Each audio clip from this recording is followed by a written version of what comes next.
I live in a town that doesn't exist. I can't say where exactly my town is, as if you'd end up in it. You most likely wouldn't survive your travels through it. I'll say that it is in the eastern half of the United States, and boasts some very interesting characteristics. This is why, officially at least, our town doesn't exist. Our town is part of a swath of unincorporated territories that stretches from what seems to be 100 miles. We're one of the southernmost points in this territory, and the only point in which there is an actual grocery store and a McDonald's. Our town holds about 2,000 or so residents, and has some very neat perks to it that I have enjoyed up into my adulthood. And while every town in America has some sort of dark past, I think mine takes the cake for having a history of violence and mystery. If you think I'm kidding or exaggerating, let me give you some examples right off the top of my head. Since I was 6, I can remember a child disappearing every year on April 23rd. Every year, the child would be reported missing at exactly 11:45 a.m. local time, and an Amber Alert would go out. Every year on April 27th at exactly 9 p.m., their mutilated corpse would be found. It would always be within a quarter of a mile from where the first boy appeared back in 2004.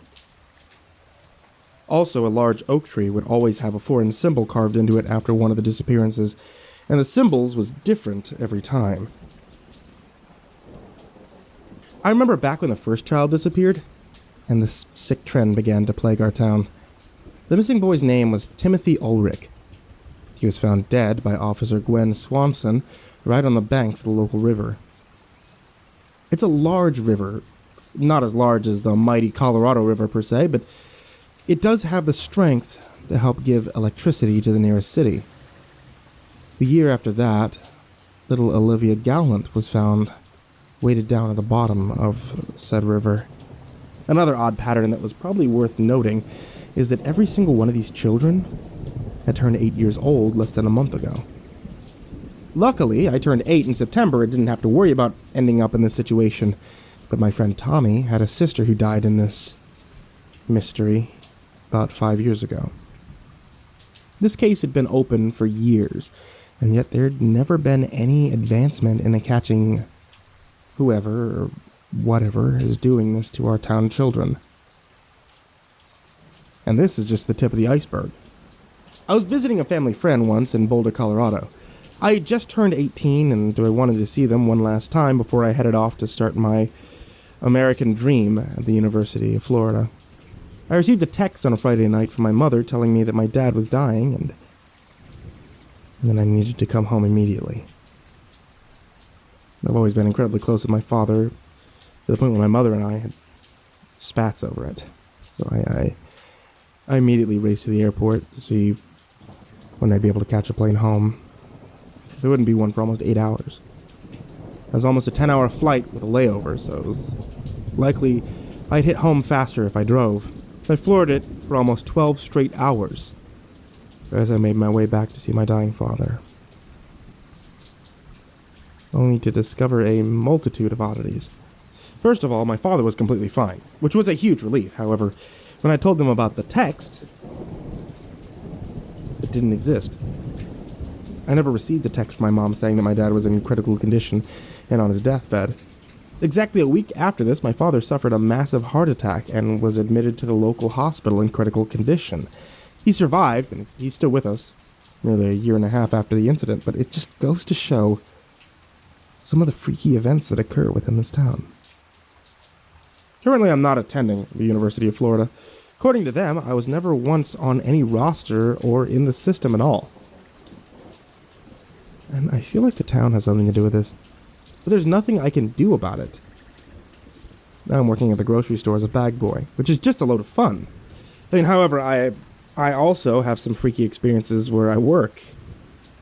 I once bagged the groceries for a talking dog. After that, I took my break and had a boss drug test me to make sure that someone didn't accidentally slip me something. My coworker, Victoria, vouched for me when I told him what I had seen. I also once bagged groceries for a man who looked and acted like Charles Manson. The driver's license even said that he was from California. I only know this because we had to see a valid ID to sell people alcohol. We've had a few Benjamin Button cases in this town. His name wasn't Charles Manson, though. It said that the man's name was Jack Withers. Once in the back room, I found a jar of human fingers, one of which was still moving. One of the butchers, David, tossed it in the garbage and said, "We don't need that. Don't worry about it." Point is, there's a lot of freaky shit that goes around in this town. It doesn't exist on any map because no one wants fatalities on this town's records. There's been a total of 600 deaths within the town limits in the time that this town has been incorporated. And the people who haven't lived here their whole lives really won't understand our way of life to keep us from meeting horrible fates. A great example would be this hipsterish couple that moved into Mulberry Way. Once the sun goes down, you never open your door in Mulberry Way, as there's humanoid monsters that feast on human flesh that live in the woods around that area. Well, this couple didn't know this, and then evidently they answered the door for someone around 10:45. All the clocks in the house had stopped, something else that happens once one of the slaughters takes place. That house has been cleaned out for at least a week after that, and all the flooring in the downstairs had to be replaced. The house is abandoned now. No one in town was willing to buy it. I mean, who would want to live on Mulberry Way? Okay, now, you may be thinking something like, why the hell is he telling these stories now? Well, last weekend, Victoria and I were grabbing some coffee before work when we noticed some strange black vans in front of the town hall. All week, everyone in town has been noticing them creeping through our peaceful and mysterious little hamlet, and we have no idea who the hell these guys are. What I do know is that my boss went missing about 2 days ago, along with 8 other people. All these disappearances have been occurring ever since those vans showed up. I talked to my dad's friend Rick, who's been living in this town for all 68 years of his life, and he's genuinely freaked out by these vans showing up. He's lived through all the strange events that's befallen this town in the last 68 years. Served in Vietnam. He was supposed to be on that plane that hit the South Tower on 9/11. Nothing freaks this man out. I'm just worried that a whole new threat may have come to our town that technically doesn't even exist.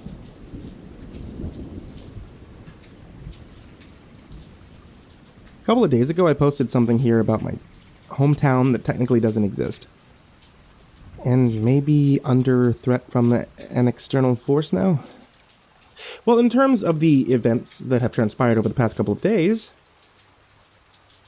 I have some stories to tell. It was raining on Friday. The rains come sporadically throughout the day, and sometimes it's no more than a light mist or maybe a bit of drizzle. Sometimes it'd be a heavy downpour. I was stuck in my apartment for most of the day, so I mostly just watched Netflix and such. Evidently, the 5th season of Arrested Development was split into 2 parts. Either way, I didn't enjoy it as much. That's not the point of me writing this, though. I would have been on a completely different forum altogether if that's all I wanted to discuss, was that show, which I did go to at one point. One of the vans showed up across the street from my apartment building. I had no idea why, and not even a clue as to why they were here. The oddities of the town had been dying down as of recently, so I had no idea as to what prompted their sudden appearance. Around 6 o'clock in the evening, I got a text from Victoria. She was hiding in her closet because someone had come out of the car, parked by her house, and broke in the back door. I instantly called the police, but apparently all circuits were busy. At that very moment, I heard my entry door being tampered with, and I went to hide in the crawl space behind my bed. I must have been there for 10 minutes before the door actually opened, and 2 men dressed completely in black came inside. He came right over to the crawl space and began speaking to me. "Mr. Benson, we're not here to hurt you. We just want to talk about the event that occurred last Thursday at the Sullivan Baseball Diamond." I was so confused. I hadn't heard of any of the events that happened at the Sullivan Baseball Diamond. Hell, I didn't even know this town had a baseball diamond to begin with. That's exactly what I told them once they convinced me to crawl out of my crawl space. Turns out, that's why they were here. The taller one introduced himself as Davis. He said he and his partner, Krasinski, were both here searching for the employees of one Bob Valerio, my boss at the grocery store. They were told by their superior to retrieve them by any means necessary, and were happy that they got me to cooperate. After that, Davis told me to grab a coat, my keys, and anything else I absolutely needed for the next couple of days, before he and Krasinski escorted me to the black van parked outside. The rain had frozen in mid-fall, something that happened about once a year in my town. What had me unnerved was the fact that Davis and Krasinski seemed completely unfazed by this. They barely noticed the raindrops that were just suspended in midair. Once I was inside the van, I heard Krasinski's phone ring. He answered, and for the first time I heard his voice. It was deep, rough, he had a thick German accent. Do you have Victoria? At the other end of the line, I heard a voice say, Yeah, we got her. Although Simpson and Duvall are having a tough time with that one in Baxter Street. Tell them to do what they have to do. James Duncan lived on Baxter Street. He was the only survivor of his mentally ill father slaughtering his entire family with a hatchet when he was 9 years old. Evidently, his father claimed that all of his family members had been possessed by the woman in black who lived at the edge of the woods. But the penal system in my state doesn't really recognize just how odd our town is. James inherited the house, but had to work full-time at the grocery store to keep it. I also knew that he wouldn't go out without a fight. When we all arrived at the grocery store, I was right when I saw that James had a large gash on the side of his face. We also saw the men in the vans had managed to get our co-workers, Katie, Oz, and Lily. We all took a seat in the back room before Davis and one of the men that had escorted James in ushered the other men back outside. Hey, what the fuck's going on here? James asked. Why are you here? Davis turned to the other man as if asking for permission to continue non-verbally. Then he began explaining our situation. My name's Davis. This is Langdon. We're from a special government agency that monitors towns like this across the United States that have certain oddities, shall we say. Oddities like kids going missing every April 23rd, or the things in the woods on Mulberry Lane? Lily asked. Or what about the radio station that announces when celebrities are going to die 3 hours before they do? What about the hellhound in the basement of the library? What about the fact that the fucking rain stopped falling in midair? Oddities like all the things you just listed, Langdon interjected. Now, would you let Davis explain what's going on and kindly shut up? Langdon gets very sassy like that. I like him. Thanks, Langdon, Davis said. We're here because of the events that took place this past Thursday at the Sullivan Baseball Diamond. Hold up, Oz began. This town has a baseball diamond? No, it doesn't. And that's why we're here. We're aware that your boss, Bob Valerio, went missing around the time this baseball diamond appeared. Wait, what's wrong? Katie interjected. Bob went missing Tuesday. Him and 8 other people. I think that Linda Atkins was one of them. Her cats got out of her house yesterday, and the black one got into my pantry. She never lets her cats out. Davis and Langdon both looked at each other. They were petrified by what Katie had just said. Davis turned back to Katie and asked, Are you positive it was Tuesday? That or very early Wednesday morning. He was supposed to open up the store at 5 in the morning, and he never showed up. I got here at 6, and the place wasn't even touched. Besides the jar of fingers popping up in aisle 4 again. She paused for a moment.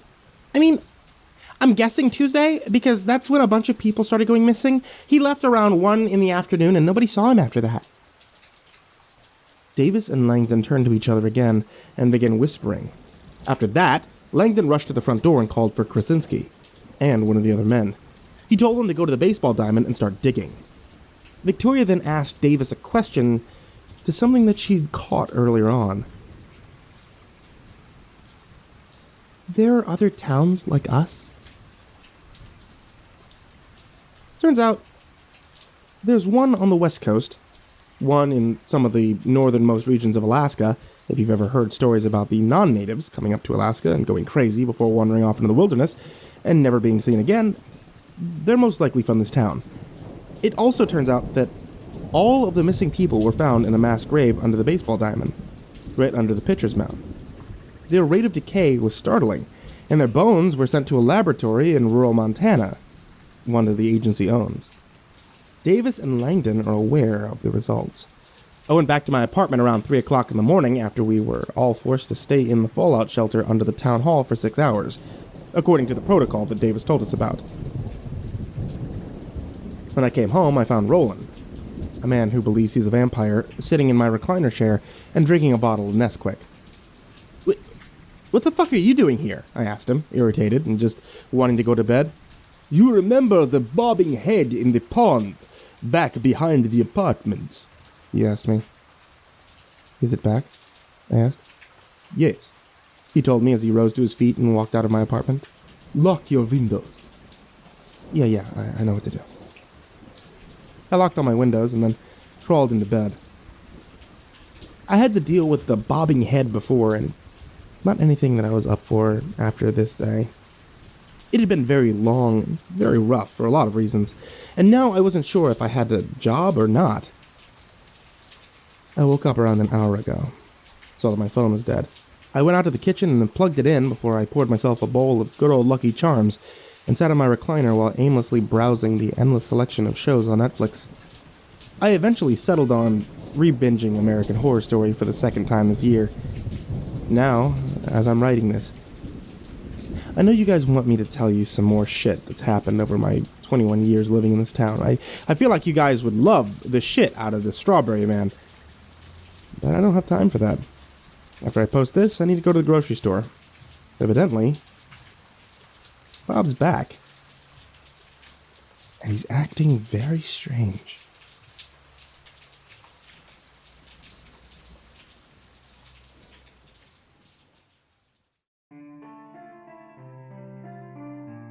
Hey there kids, it's me, MrCreepyPasta, and once again, it's the end of tonight's video, so I want to tell you all thank you for listening or watching however you hear my voice.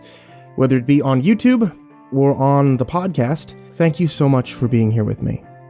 There's going to be a new story every Tuesday, Thursday, Saturday, and Sunday night right here on YouTube, or if you're not watching on YouTube, that means the podcast gets updated on SoundCloud, Apple, Google Play, and now the podcast is on Spotify. So if it's easier for you guys to listen there than it is to listen on YouTube, then hey, not such a bad deal, right? As always, any support you guys give towards Mr. Creepypasta Storytime really does help me out. I can actually keep the lights on in the house, and I can get nice little cat treats for Hercules. Okay, sorry for taking up so much of your time. Thank you guys for listening once again, and sweet dreams.